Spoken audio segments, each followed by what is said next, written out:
चलो आ जाओ आ जाओ आ जाओ आ जाओ आ जाओ आ जाओ आ जाओ बेटा आ जाओ, बात करते हैं। आ गए सब लोग? बात करें आज किसकी? मैनेजमेंट के चैप्टर नंबर 7 की वीडियो नंबर 2 है। और हाँ, नोट्स के लिए आप हमें मैसेज कर सकते हैं 9636591860 नंबर पे, ठीक है। और जो 8 नंबर का चैप्टर है जिसमें मैंने बोला आपको कलेक्टिव बार्गेनिंग के अलावा कुछ नहीं आएगा, वो कलेक्टिव बार्गेनिंग मैंने करवा दिया है। जो भी बच्चे बेटा नए वीडियो इसको देख रहे हैं वो सबसे पहले प्ले लिस्ट में चाहिए। प्ले लिस्ट में अगर थर्ड ईयर के लिए है तो थर्ड ईयर की प्ले लिस्ट बन रखी है, क्विक रिवीजन फॉर एग्जाम 2023, ठीक है, थर्ड ईयर के लिए। और फोर्थ ईयर के लिए भी जो quick revision exam for fourth year वो भी करके बन रखी है। वहाँ से सारे वीडियो आप अपलोड कर रखे हैं, जल्दी से जल्दी आप वहाँ से जाके देख सकते हैं। ये हो गई फॉर्मेलिटी अपनी बात कहने की पूरी। नीचे टेलीग्राम चैनल का लिंक है, वहाँ से आप टेलीग्राम चैनल ज्वाइन कर सकते हैं, ठीक है। ये और सारी बातें हो गई कंप्लीट। अब हम बात करें सबसे इंपॉर्टेंट टॉपिक की, वो है रेगुलेटरी बॉडीज़ क्या है सर। आओ बात करें रेगुलेटरी बॉडी इंडिया के अंदर क्या क्या है। डेफिनेशन की बात करें, regulatory body is the public authority और गवर्नमेंट एजेंसी। अरे सर, रेगुलेटरी बॉडी एक पब्लिक अथॉरिटी हो सकती है। अरे सर, पब्लिक मतलब कि अरे खुद की पर्सनल हो सकती है, या फिर गवर्नमेंट की हो सकती है, या गवर्नमेंट की एजेंसी हो सकती है। Responsible for exercising autonomous authority over some area. और कहीं कहीं जगह पर ये क्या होती है, रेस्पॉन्सिबल होती है किसके लिए? ऑटोनोमस यानी स्वायत्त सिस्टम यानी तंत्र, स्वायत्त तंत्र। जैसे एम्स क्या है? ऑटोनोमस बॉडी है। Autonomous authority over some area of human activities in the regulating और सुपरविजिटरी कैपेसिटी। तो इसके पास में रेगुलेट करने की या सुपरविजन यानी कि निरीक्षण करने की कैपेसिटी होती है। ये कहीं कहीं जगह पे तो पब्लिक हो सकती है, कहीं कहीं जगह पे गवर्नमेंट भी हो सकती है, कहीं कहीं जगह पे ये ऑटोनोमस बॉडी भी हो सकती है। तो अगर हम बात करें टाइप की, तो हम 4 टाइप की हम इसमें बात करते हैं। फर्स्ट हम करते हैं इंटरनेशनल रेगुलेटरी बॉडीज़। अगर ये रेगुलेटरी बॉडी का क्वेश्चन आता है तो आपको इसी प्रकार से चार्ट बनाना है ताकि आपके जो पेज है वो ज़्यादा कंज्यूम हो जाए। ओके भाई, आओ। एक पहला होता है इंटरनेशनल रेगुलेटरी बॉडी, सेकंड होता है नेशनल रेगुलेटरी बॉडी, थर्ड होता है स्टेट रेगुलेटरी बॉडी, और फोर्थ होता है local level regulatory body. International level पर होती है ICN, WHO, UN और यूनिसेफ। नेशनल लेवल पर होती है INC, TNAI, CMAI, NL। State level पर होती है स्टेट नर्सिंग काउंसिल और यूनिवर्सिटीज़, जो कि आपकी एकेडमिक यूनिवर्सिटीज़ काउंसिल्स जो होती हैं वो। नेक्स्ट होती है जैसे आपकी अपनी राजस्थान में चल रही RUHS, और स्टेट नर्सिंग के अंदर हमारी चल रही है जो है राजस्थान नर्सिंग काउंसिल, ठीक है। लोकल एरिया के अंदर चलती है जो उसे कहते हैं हम इंडिविजुअल इंस्टीट्यूशन। बात करते हैं फर्स्ट हम INC के बारे में। हम कुछ ही पढ़ेंगे क्योंकि ये देखो आगे वाला पेज हम भरेंगे तो हमें 2 नंबर वहाँ से मिल जाएंगे, 2 नंबर INC के मिल जाएंगे, 2 नंबर WHO के और 2 नंबर यूनिसेफ के। तो टोटल मिला करके 8 में से 8 तो ये हो गए। अब एग्जामिनर देगा तो 6 नंबर तो देगा ही देगा, है ना बेटा। वरना अगर आप 10 पढ़ के जाओगे कोई मतलब कि आपको रहने वाली नहीं होगी। 8 में से 6 नंबर आपके यहाँ पे आ जाएंगे, और साथ साथ में ये जो आपकी किसमें CHN में भी काम आ जाएगी। इसे कहते हैं स्मार्ट स्टडी, ठीक है। चलो नीचे बताओ कमेंट करके मुझे, किसी ने सफ़ेद कबूतर देखा है क्या?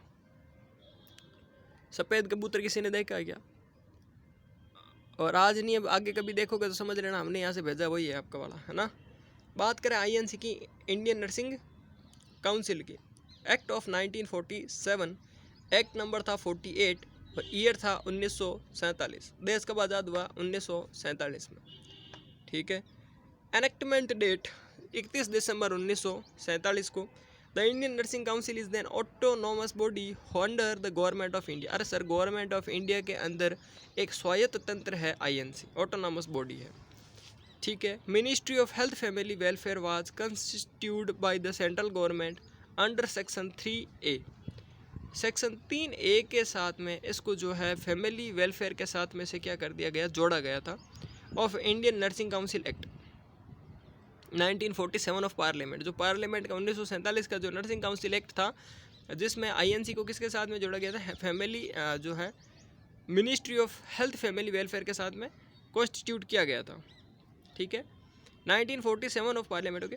इन order to establish a uniform standard of training for the nurses. क्यों किया गया था? क्योंकि जो है पूरे देश में वो लगभग यूनिफॉर्म मतलब होता है समान रूप से, एक समान रूप से पूरे देश के अंदर जो नर्सिंग का जो कहते ना ट्रेनिंग है, ठीक है। Uniform standard of training for the nurses, तो नर्सिंग के लिए जो भी ट्रेनिंग है वो एक साथ पूरे देश में यूनिफॉर्म रूप से चले, इसलिए इसको बनाया गया था। अरे यार, ठीक है। मिडवाइफ्स एंड हेल्थ विजिटर, बात करें ऑर्गेनाइजेशन के स्ट्रक्चर की, तो पहला होता है president, vice president, secretary, joint secretary, deputy secretary, assistant secretary, other. क्या क्या होता है वापस देखो। सबसे पहले सर इसमें होता है आईएनसी का प्रिंसिपल, सॉरी प्रेसिडेंट, फिर होता है वाइस प्रेसिडेंट एंड उपराष्ट्रपति, फिर सेक्रेटरी, फिर जॉइंट सेक्रेटरी, फिर डिप्टी सेक्रेटरी, फिर असिस्टेंट सेक्रेटरी।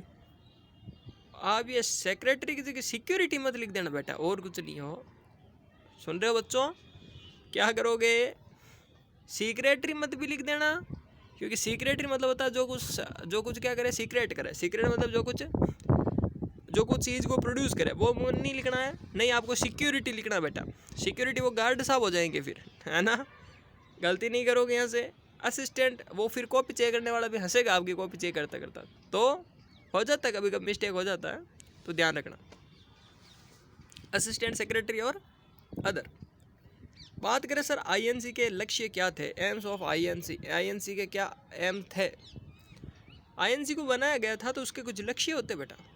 पत्नी लाओगे तो अभी कुछ लक्ष्य हैं। आपके घर में पापा को पूछना, बहू क्यों लेके आओगे, मम्मी बोलेगी सर माना तो घर में काम कराएगी, है ना, बर्तन धोएगी, झाड़ू पोछा करेगी। अब बुढ़ापा आ रहा तो मेरे काम वैसे मुझसे नहीं होगा, बहू करेगी, है ना। तो हर किसी काम के, ऐसा मत समझना बेटा, तो हर किसी काम के क्या होते हैं, लक्ष्य होते हैं। आप क्यों पढ़ रहे हो, आपका लक्ष्य एम्स में जॉब करनी, या फिर अरे अभी एक दिन बात कर रहे हैं, मैं तो सोच रहा था इतने दिन हमारी तो क्या यही सोच है, एम्स तक ही जाती है। एक दिन हमारे एक यूट्यूब के किसी बच्चे ने बेटा कॉल किया था, उन्होंने ना, मैंने बोला ऐसा पढ़ोगे तो एम्स पढ़ोगे, सर क्या एम्स में कौन जाना है, हमें तो अब्रोड जाना है। अरे भाई अब्रोड ही जाना था बेटा, तो फिर हमने कहा ठीक है कोई नहीं, चल छोड़ तू अपना है, इसीलिए, वरना दूसरा होता तो हम बोलते भाई अब्रोड ही जाना था, फिर MBBS कर लेता बाहर से ही। चाइना से कौन सी महंगी पड़ रही है, चाइना से कर लेता। एम्स ऑफ आईएनसी, ठीक है, to establish a uniform standard of training for the nurses, midwife and health visitors, कि जिसका पहला लक्ष्य होता है कि ये क्या करता है, uniform standard for training for nursing, midwifes and health visitor. बता दी मैंने आपको ये लाइन पहले भी। नेक्स्ट बात करें फंक्शंस के अदर, कि to establish and monitors a uniform standard of nursing education for nursing, midwifes and health visitors by doing inspection of the institution, के जो नर्सिंग है जो इंस्पेक्शन की जाती है, ठीक है, कभी कभी इंस्पेक्शन टीम आती है, वो ये चीज़ ध्यान देती है कि भाई जो है वो एक यूनिफॉर्म स्टैंडर्ड फॉलो हो रहा है या नहीं हो रहा है, ठीक है। To recognise the qualification under section 20, 2 और 4 एंड सेक्शन 10 के जो है 2 नंबर में पॉइंट के 4थे नंबर भाग में, to recognise the qualification under section of the Indian nursing council act 1947 for the purpose of the registration and employment in the India and abroad, कि जो भारत के अंदर जो रजिस्ट्रेशन या बाहर किसी को नौकरी करने उसके लिए जो रजिस्ट्रेशन है उसका काम भी आईएनसी के द्वारा किया जाता है, ठीक है। To give approval for the registration of Indian and foreign nursing possessing foreign qualification under the section, इतने सेक्शन के अनुसार जो है वो विदेश के लिए भी आपको जो है वो क्वालिफाइड किया जाता है, ठीक है। To prescribe minimum standard of education and the training in various nursing programs and prescribe the syllabus and the regulation for the nursing program, nursing programs और syllabus के लिए भी काम करती है आईएनसी, ठीक है। Power to withdraw the recognition qualification under section 14 of the act of the case in the institutions fails to maintain, जब कोई भी एक इंस्टीट्यूशन फेल हो जाता है अपने किसी भी जो है नियमों को पालन करने में, कि मान लीजिए ऐसे कुछ नियम थे जिन्हें इंस्टीट्यूशन को फॉलो करने होते हैं, जैसे हॉस्पिटल खुद का होना चाहिए, ऐसे बहुत सारे नियम हैं। अगर कोई इंस्टीट्यूशन फेल हो जाता है तो उस इंस्टीट्यूशन की मान्यता रद्द करने का अधिकार भी आईएनसी को है। To regulate the training policy and the programme in the field of nursing, nursing के फील्ड के अंदर कुछ ट्रेनिंग पॉलिसी यानी कि कुछ प्रोसेस जो है प्रशिक्षणिक नीतियाँ और कुछ प्रोग्राम को भी लागू करवाना। To advise the state nursing councils, examine board and state government and central government in various important team regarding nursing education in the country, समझ गए point. To recognize institutional organization, universities imparting masters degree, bachelor degree, PG diploma और certificate course in the nursing, के nursing अंदर ये चीज़ें वो जो चलवाना। To promote research in the nursing, nursing के अंदर नर्सिंग में रिसर्च प्रमोट करने का काम भी आईएनसी करती हैं।